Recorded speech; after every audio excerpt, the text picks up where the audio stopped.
Oh, the news media is freaking out. Uh, New government formed in Italy under Prime Minister Giorgia Meloni. I'm sorry, I'm not putting the correct Italian flair on that, but I listened to a couple pronunciations and that seems to be relatively close. So, is this fascism reborn, or is this the left not understanding what actually is going on? So, obviously, you probably should look at my previous videos talking about the differences between fascism and Nazism because the two are not the same, and not only are they not the same, they're really not very close. Um, so the attempt here is to evoke the word fascism, make you think of Nazism, and at least think that she's a cute blonde-haired Hitler rising in Italy, or possibly even people who are a little bit more historical, realizing that Benito Mussolini, an actual fascist, was the leader of Italy at one point. Essentially, I'm going to talk about her and her alone. Uh, Obviously, her views and her party's views are going to have a little bit of divergence. Nobody has absolute agreement with their parties. Uh, and I may do a follow up video on the Italian party system, maybe a little bit pre World War II, and then definitely what's happened after World War II. So, what does Giorgia Meloni believe in?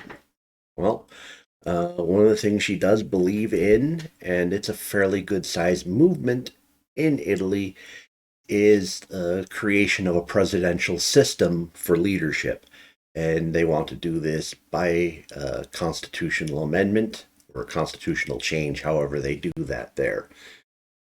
And essentially, what they're advocating is creating a system closer to what the United States has and less like the parliamentary systems of the rest of Europe. Primary reason for this, if you know anything about Italian history since World War II, their governments have been remarkably unstable. They have lots of factions, and the factions, I don't believe any particular party has actually gotten a majority vote to where they were the sole group running things.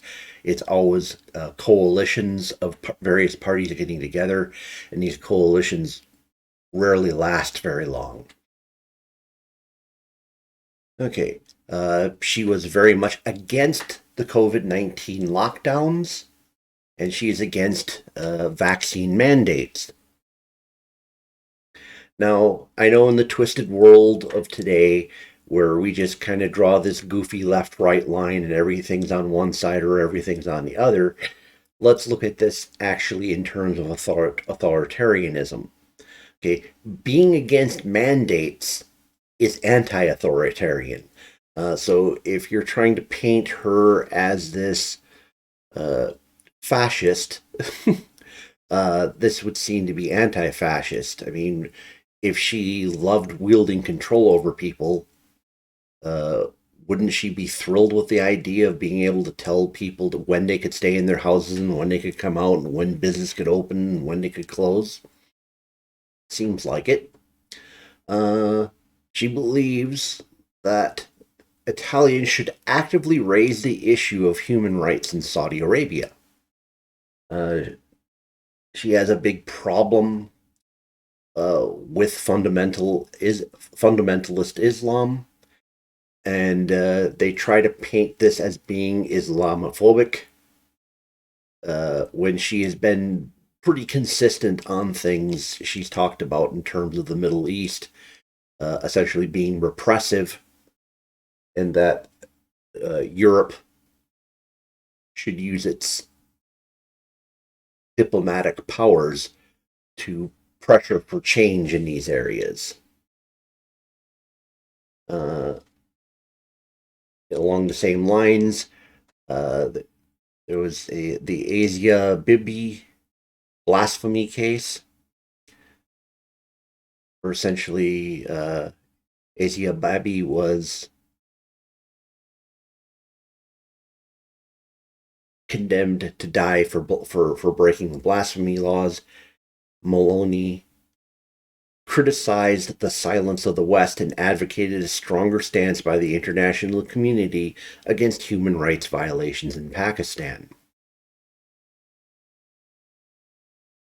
Now, uh, if you looked at the fascist and Nazi governments of World War II, they weren't particularly interested in dictating or even condemning what was going on in the rest of the world, as long as the Arab world was willing to back them against the British Empire at the time. Uh, so this seems hardly pro fascist, at least in a historical context. Uh, she was initially in favor of improved relations with Russia. However, she's since condemned the invasion of Ukraine and pledged to keep sending arms to Ukraine. Hmm. Call that a coin toss. Uh, Obviously, all countries diplomatically interfere in the functions of wars in other countries, so I can't see how this is overtly fascist or anti fascist. It sounds just basically European. She has a Eurosceptic view towards the European Union. Basically, she doubts that it should be more powerful than it is, and probably should cede more power back to the local state. Um, okay, so local autonomy doesn't sound particularly fascist. She's a close supporter, or she's a supporter of closer ties between Italy and Taiwan. Okay, not seeing much of a pattern forming here. Now, some of these areas here uh, will give a little bit better idea of what we're looking at, but you have to take in context of what the stuff we were talking before. If there is any sort of linkage to fascist ideas, one has to assume an entire package of them. She is for controlled immigration. She does not want open borders. Uh, they are her and her party are deeply concerned about essentially the population implosion of Italy. Italy is one of the countries that may be past the point of no return. Kind of interestingly, depending on how far they want to go on immigration, it could actually have a detriment effect in terms of trying to maintain some semblance of a large population. If you can't convince your local population to produce and you're looking at controlling immigration, you could actually make the implosion worse. Uh, I'll see about if they have any specifics on what they're talking about there, because it could be just the idea of managing immigration better rather than just because Italy has been frequently the recipient of essentially whenever some area in Asia or Africa implodes and makes it to the Mediterranean, one of the first places they end up is Italy. And so they've had a lot of issues with refugees, and it may be just that they're looking to control immigration rather than actually shut it down. But I said I'll look into that one more, a little bit more. Maybe we can report on that tomorrow. She is against same-sex marriage. Uh, Dual reasons for that. One, she is a very devout practicing Catholic, and same-sex marriage kind of well, it typically causes a problem with birth rate, and they're looking for some methodology of getting back to at least replacement rates.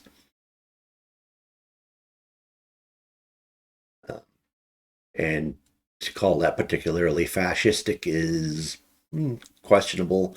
I mean, opposition to same sex marriage was pretty much universal around the world till within the last 20 years.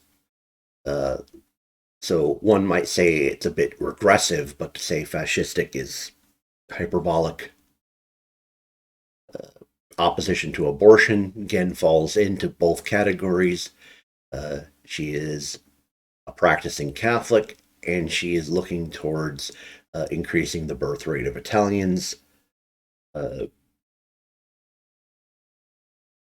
I mean, if one wants to get super technical, uh, abortion was essentially both a tool of Marxists and a tool of democratic eugenicists. So Marxists were pro-abortion because they wanted it uh, as a tool to undermine the nuclear family. Democratic eugenicists, I will make sure I said that right. Marxists were in favor of abortion because they wanted to help undermine the nuclear family. Uh, Democratic eugenicists were for abortion.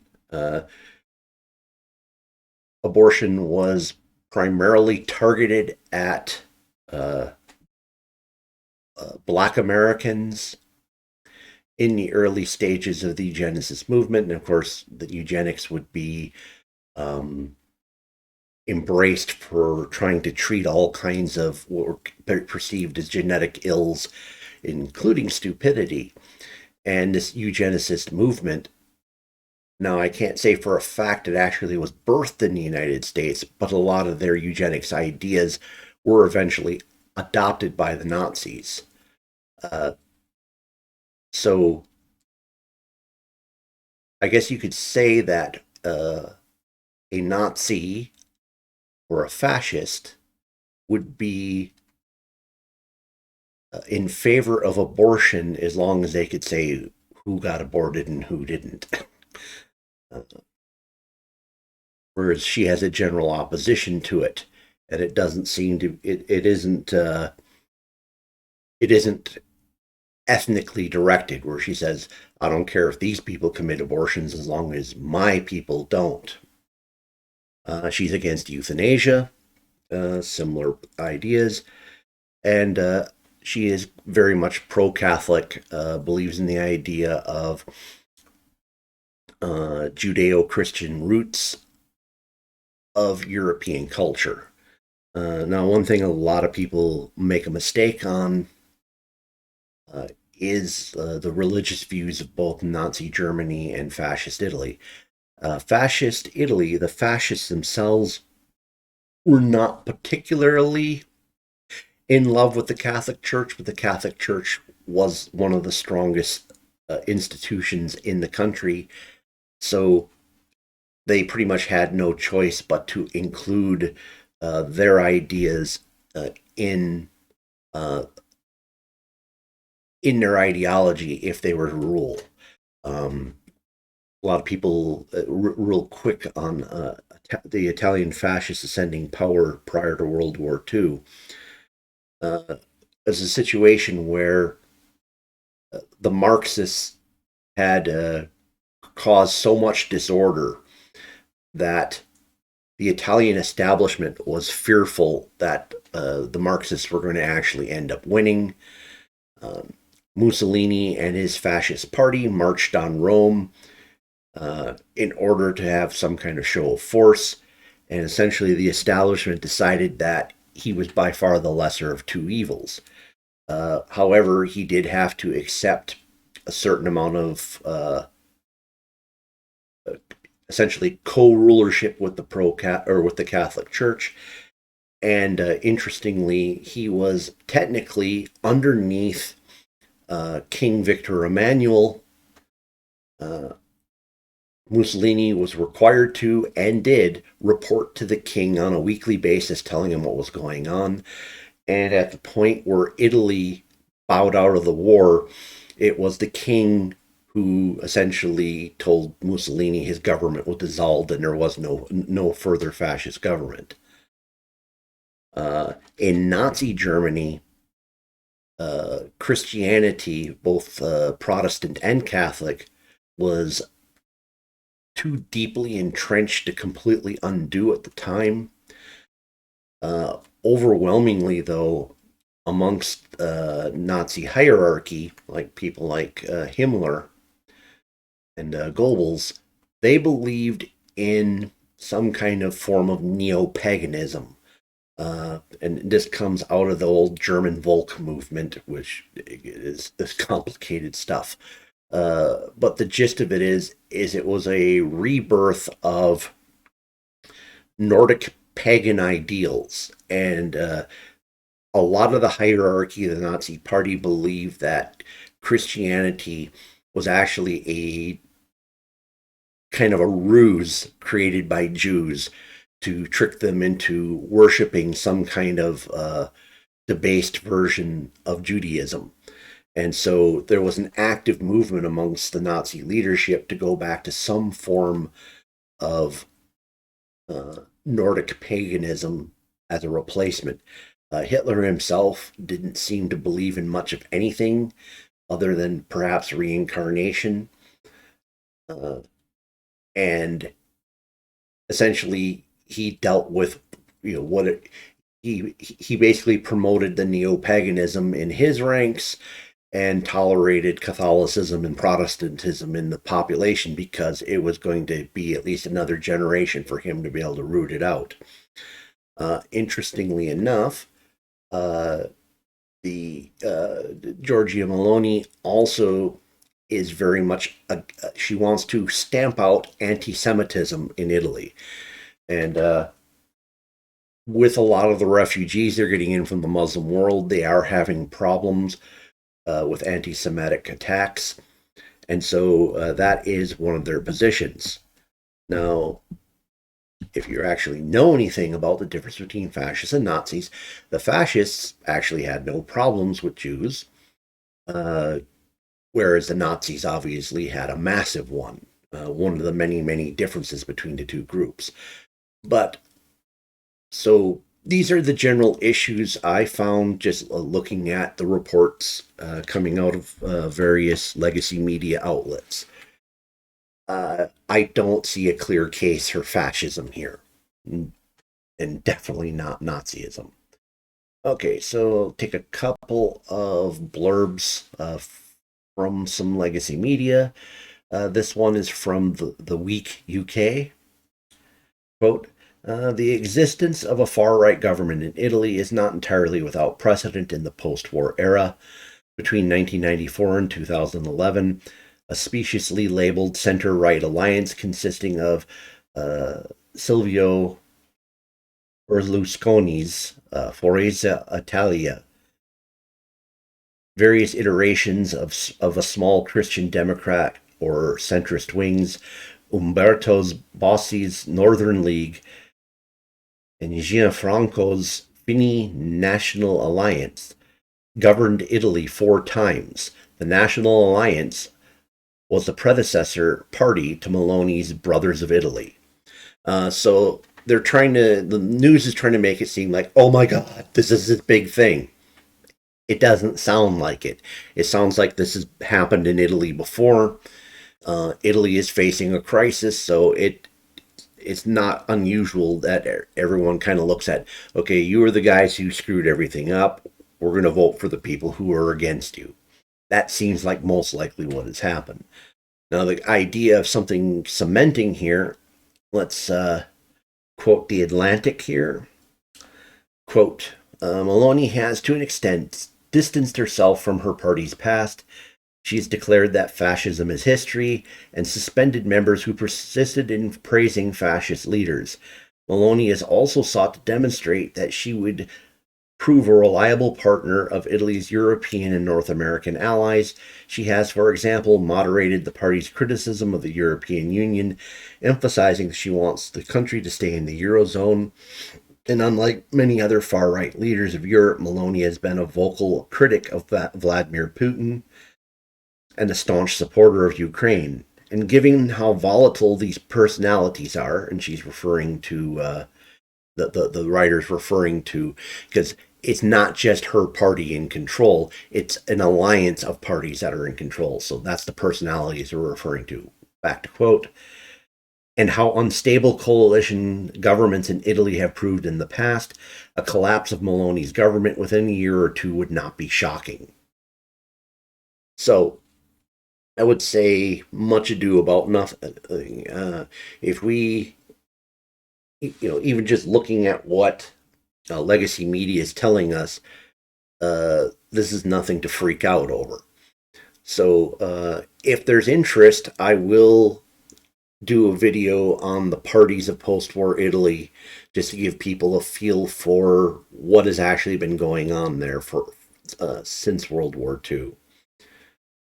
Okay, I think that covers what I wanted to get covered.